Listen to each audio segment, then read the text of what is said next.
welcome to आमर गाँ live blog के देखुथिब आमर बाबू आर मुई करिटा जाऊछु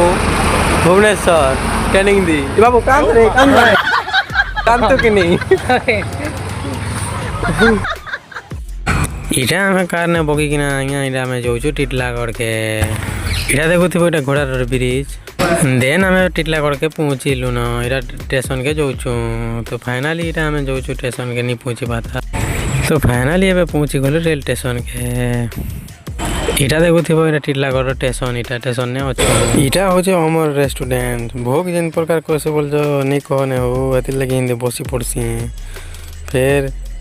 खाना आनले मुई मांस चिकन नहीं खाए जे सादा भात मांगी पकासी तिहड़ी फटाफट तिहड़ी पकासी देखो कि नहीं भोग करती जे नहीं कहने हो तिहड़ी देसी